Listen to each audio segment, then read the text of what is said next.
పెట్టుబడుల కోసం సింగపూర్ వెళ్ళారు మన రాష్ట్ర ముఖ్యమంత్రి గారు, అలాగే మంత్రులు గారండి ఆయనతో పాటు ఉన్నవాళ్ళు.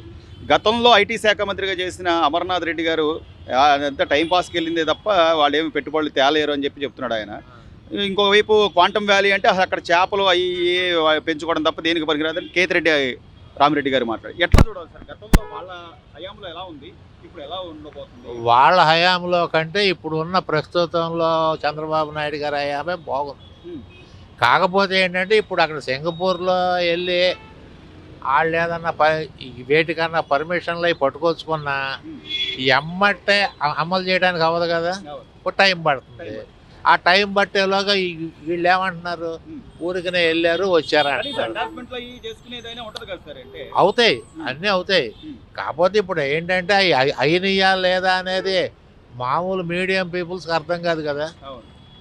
ఇప్పుడు బాగా అందులో కొంచెం డీప్గా ఉన్నోడికే అర్థమవుతుంది. చదువుకున్న వ్యక్తులు. ఆ, సో అర్థం గతంలో కూడా సార్ జగన్మోహన్ రెడ్డి గారి హయాంలో కూడా వీళ్ళు వైజాగ్‌లో ఇంకేముంది పెట్టుబడులు వెల్లువలా వచ్చాయి అని చెప్పి కొన్ని వేల కంపెనీల పేర్లు చెప్పారు. అప్పుడు ఏమైనా జరిగిందంటారా? ఏ జగన్మోహన్ రెడ్డి హయాంలో ఏమీ జరగలేదు. హ్మ్. ఆడ అసలు ఏమీ ట్రై కూడా చేయలేదు. ఐటీ శాఖ మంత్రి. ఐటీ శాఖ మంత్రి అవనండి, ఎవరన్నా అవనివ్వండి. ఆ.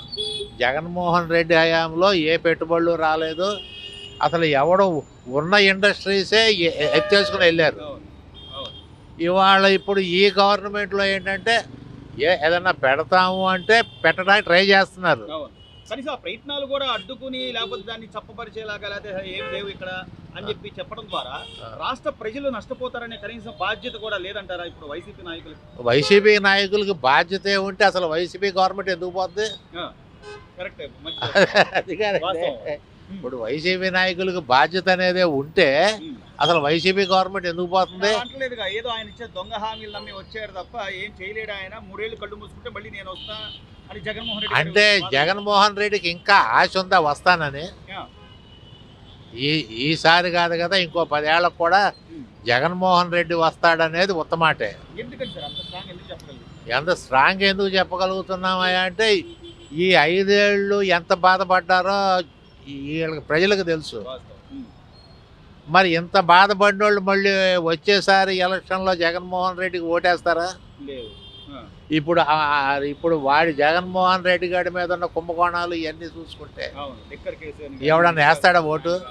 ఇప్పుడు యాక్చువల్గా ఇప్పుడు లిక్కర్ కేసు అనేది అది ఏంటంటే లిక్కర్ కేసు ఆడు చీప్ లిక్కర్ని హై రేట్లకు అమ్మాడు. ఇప్పుడు యాక్చువల్గా ఇవాళ ఉన్న బ్రాండెడ్ లిక్కర్ కూడా అదే రేట్లు ఉన్నాయి.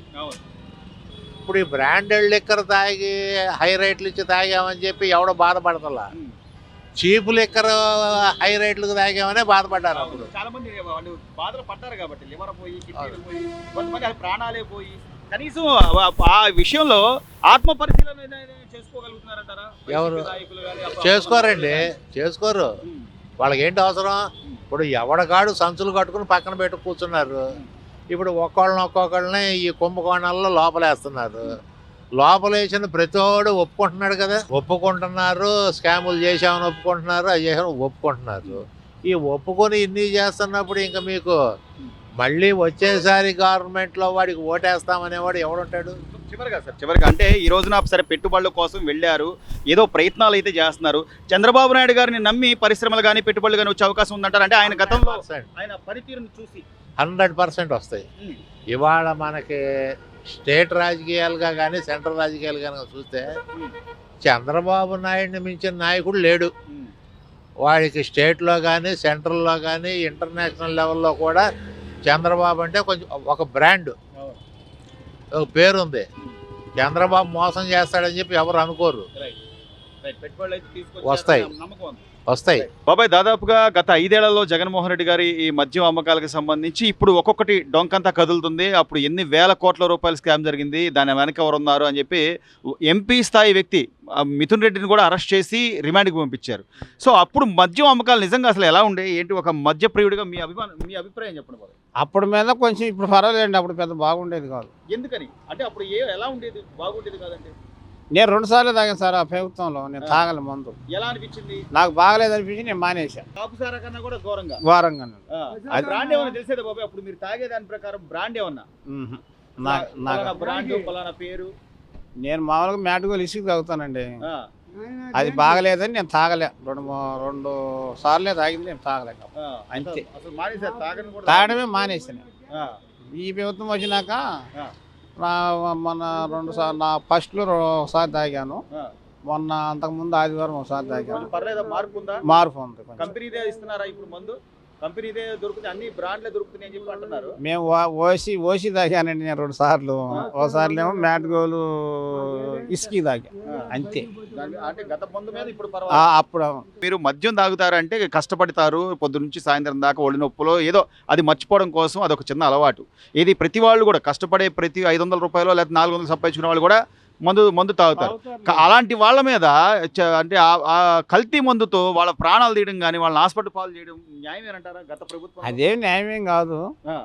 వాళ్ళ అమ్మకాలు అది ఇప్పుడు నేను ఒకే మాట చెబుతున్నాను సార్, మనకు బాగోలేదురా అంటే మాత్రం నేను అసలు నేను కొనుక్కోను. అంటే నేను ఒక బియ్యం కూడా అంతే, బాగాలేవు ఆ బియ్యం అనుకున్నాడుకో నేను కొనుక్కోను. అంటే మరి కొని తెచ్చుకోవడం, రోగం కొని తెచ్చుకోవడమే కదా.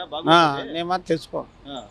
అందులో దాదాపు 3,500 కోట్లు ఈ రోజు స్కామ్ జరిగింది అంటున్నారు. వాళ్ళందరూ బయటకు రావాలంటావు బాబాయ్? అంటే కష్టపడి వస్తారో రారో వాళ్ళందరూ కష్టం కదా అది.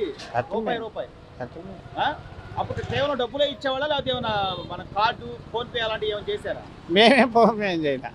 అబ్బా డబ్బులే ఇచ్చి నేను తాగింది 3 సార్లేనండి ఆ ప్రభుత్వంలో. 3 సార్లు తాగా నేను. నాకు నచ్చలే, నేను తాగలేదు. భయపడతాం కాదులే, ఇదేం బాగలేదు మనకి ఎందుకు లేదు, ఫ్యానం మేము తెచ్చుకోవడమే దాని. సో ఇదే లిక్కర్కి సంబంధించి ఎంతో మంది వ్యాధుల బారిన పడ్డారు, కొంతమంది చనిపోయిన వాళ్ళు ఉన్నారు. ఇన్ని 100 కోట్ల రూపాయల స్కామ్ జరిగిందని చెప్పి ఈరోజు ఈడీ లెక్కలు తెలుస్తుంది అంటే కనీసం బాధ్యతగా ఏటీవీ అండి, లియో న్యూస్ అండి. లియో ఎలా ఉంది? అప్పుడు ప్రభుత్వం ఎలా ఉందంటారు, ఇప్పుడు ఎలా ఉంది? అప్పుడు ప్రభుత్వం గురించి చెప్పాల్సిన పని లేదండి.